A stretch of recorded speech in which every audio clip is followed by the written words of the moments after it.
کیا ہے؟ واضح نشانیاں کیا ہیں؟ آپ سمجھ آئی؟ پتا چلا جہاں یاروں کے قدم لگ جاتے ہیں اور کیا قدم لگتے ہیں، وہ قدم لگنے سے وہ جگہ برکت والی ہو جاتی ہے، وہ جگہ عظمت والی ہو جاتی ہے، وہ جگہ شان والی ہو جاتی ہے، وہ جگہ مقام والی ہو جاتی ہے۔ وہ پہلے عام پتھر ہوتا ہے لیکن بعد میں خاصوں سے لگنے سے خاص ہو جاتا ہے۔ پہلے کوئی دیکھتا نہیں، بعد میں کوئی چھوڑتا نہیں، پہلے کوئی چومتا نہیں، بعد میں آج کوئی ترستا ہے کہ ہم چومیں، ہم اسے چومیں، ہم اس کی زیارت کریں، کاش ہمیں مل جائے، آنکھیں لگائیں۔ یہ کیوں ہے؟ کہاں پہ اللہ نے بتایا ہے جہاں یار کھڑے ہو جاتے ہیں پھر اس جگہ کو بھی یار سے دیکھا جاتا ہے۔ کھڑے ہونے والا رب کا یار ہے تو پھر پتھر بھی پیارا محبوب ہو جاتا ہے، وہ بھی عظمت والا ہو جاتا ہے۔ یہ کون دے رہا ہے؟ قرآن ہے، کوئی قصے کہانیاں نہیں ہے۔ اسی میں کہتا ہوں اپنے ایمان کو مضبوط کرو، آپ تو پکے ہو، اللہ کا فضل ہے، آپ کو کون سی کمی ہے؟ فیہ آیات بینات مقام ابراہیم، کیا وہ قصہ سنا رہا؟ قرآن ہے اور واضح ہے، ابھی تفسیر کی طرف جائیں تو ہو رہا ہے مقام ابراہیم، اور یہی مقام ابراہیم ہے، یہی ابراہیم علیہ السلام کی بات نہیں، ان کے کھڑے ہونے کی جگہ ہے۔ اور حضرت سیدنا فاروق اعظم امیر المومنین، خلیفہ ثانیہ، دوسرے خلیفہ مومنین کے، بولو کافروں کے نہیں، جن کے؟ امیر المومنین خلیفہ ثانی، دوسرے خلیفہ مراد مصطفیٰ صلی اللہ تعالی، جن کے سائے سے بھی شیطان بھاگتا ہے اور جن کے نام سے بھی شیطان روتا ہے اور یہ سب کچھ ہوتا ہے، وہ ہیں سیدنا عمر فاروق رضی اللہ تعالیٰ عنہ، اور یہ ہے مقام ابراہیم۔ یہ وہ ہستی ہے جن کو توحید آمنہ کے نام نے ڈھرک پلائی ہے، اس میں واسطہ ہی نہیں ڈالا، سینہ بہ سینہ اور آنکھوں سے آنکھیں، اور اندر کیا کچھ ہے وہ فاروق اعظم سے پوچھیں، وہ سیدنا صدیق اکبر سے پوچھیں، جنہوں نے یوں فیض لیا، آمنے سامنے فیض لیا، جن کی تربیت رسول اللہ نے کی، جن کو پتھروں سے پوجنے سے نکالا ہے، جن کو خواہش کے بتوں سے نکالا ہے کہ خواہش کے بت نہیں، ایک ہی رب ہے، کوئی معبود برحق ہے، خواہشات سے نکلو، اپنی خواہش کے بتوں کو چھوڑو، کبھی کسی کو بنا کے بیٹھے ہو، کبھی کسی کو بنا کے بیٹھے ہو، جو پسند آئے اسے بت بنا دیا، خواہش کے بت بنائے ہیں، نکلو خواہش کے بت کو، خواہش کے بتوں سے۔ ہم نے خواہش کو بت کو نہیں ماننا، ہمیں جس نے بنایا ہے ہم انہیں اسے مانا، اسی کی پوجا کرنی ہے۔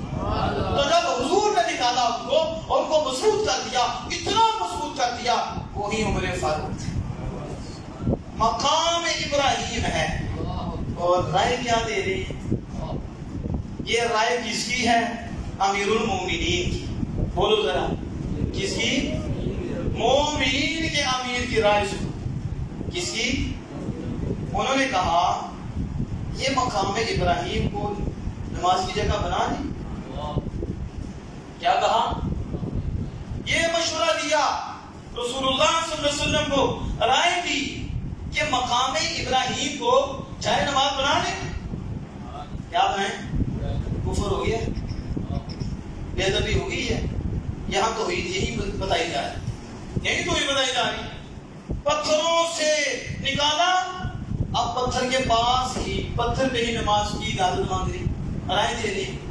پتا چلا جو سنی صحیح العقیدہ ہے اس کی سوچ فاروق اعظم کی ہے، کہ جن کے دل رسول اللہ نے روشن کیے ہیں، اب وہ کیوں کہہ رہے ہیں کہ اس مقام پہ عبادت کریں، کہ عبادت تو اللہ کی ہے، ادھر سے تو نکلے تھے، اب پتھر کے پاس عبادت کا کیوں مشورہ دے رہے ہیں؟ اس لیے دے رہے ہیں کہ یا رسول اللہ دل تو آپ نے روشن کر دیے، ہم جسے بھی دیکھتے ہیں خدا سے دیکھتے ہیں، ہمیں جو بھی نظر آتا ہے خدا سے نظر آتا ہے، اور خدا کا بندہ ہی کھڑا ہوا اتنا عظمت والا پتھر ہو گیا ہے، اصل نسبت خدا کے بندے سے ہے، مقام خدا نے ان کے ذریعے دیا ہے، تو اب ابراہیم علیہ السلام کے کھڑے ہونے کی جگہ اتنی عظمت والی ہے، تو میری رائے یہ ہے کہ اسے عبادت کی جگہ بنا دیا جائے، تاکہ مقام ابراہیم کی اور عظمت کائنات پر مثال ہو جائے۔ اور میرا ایمان ہے سیدنا فاروق اعظم میں یہ کرم ہوا کہ قیامت تک کے لیے نصاب بھی ہو جائے، جو پتھروں پہ جھکنے کو اور اللہ کی طرف منسوب چیزوں کی نسبت کو کچھ نہیں سمجھتے، ان کی برکت کو کچھ نہیں سمجھتے، ان کے مقام کو کچھ نہیں سمجھتے، انہیں مزید سبق مل جائے کہ فاروق اعظم کی سوچ یہ ہے جس کی نسبت اعلیٰ ہو جائے، وہ جگہ اعلیٰ ہو جائے، وہاں عبادت کرنے سے اور کرم ہوتی ہے اور فضل ہوتے ہیں، اور جو چلا گیا ہے اس کے متعلق اور محبت پیدا ہوتی ہے کہ جو رب کے اتنے عظیم ہیں جن کے قدم سے رب نے پتھر کو اتنا عظیم کر دیا ہے۔ جب یہ کہا تو رسول اللہ صلی اللہ علیہ وسلم نے کیا فرمایا؟ آپ نے کہا کہ اے عمر، آپ خود پرستی آ گئی ہے، پھر کیا یہ نفس پرستی آ گئی ہے؟ یہ ہے بیانیہ جنہوں نے توحید کا لیبل لگایا ہوا ہے۔ رسول تو رب کے بغیر بولتے بھی نہیں، تو یہ خدا ہے نا، اور ہر ایک سے جدا ہے۔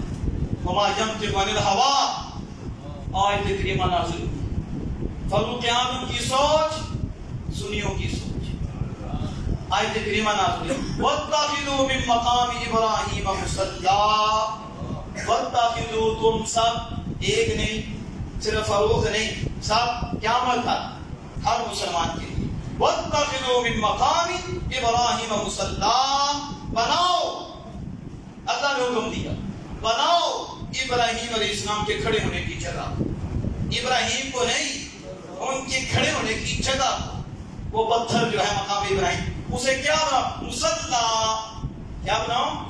مصلی، جائے نماز لگاؤ۔ فتویٰ شرکا، جب جائے نماز کا ارادہ کرتے ہو تو جاتے کہاں ہو؟ مقام ابراہیم کے نفل پڑھنے ہیں تو کہاں پہنچو گے؟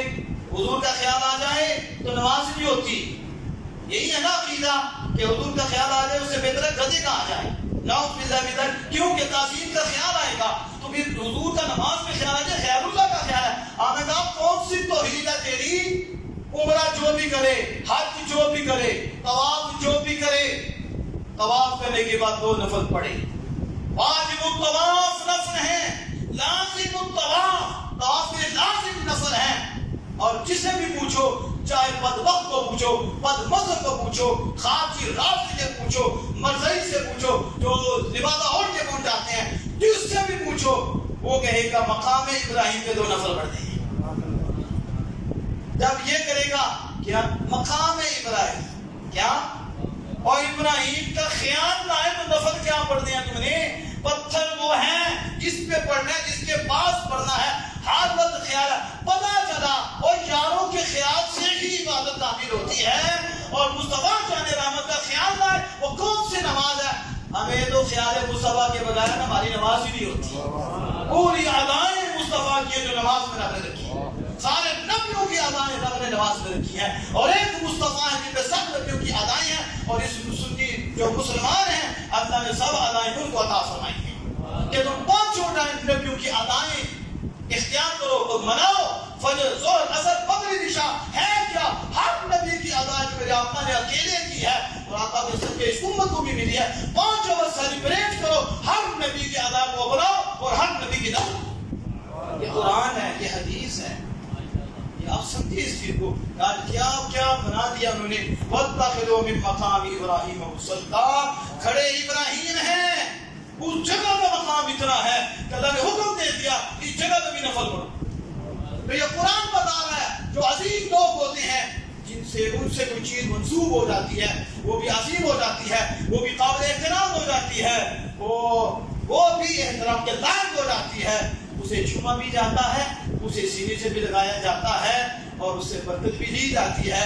نظریہ یہ ہے اللہ نے اپنے یار کے ذریعے ممتاز اور مشرف کر دیا ہے، اور اس میں برکت کا اثر رکھ دیا ہے۔ اللہ بازو دعائیں اپنے محبوب کریم صلی اللہ علیہ وسلم کے صدقے سے ہم سب کو مکی توفیق عطا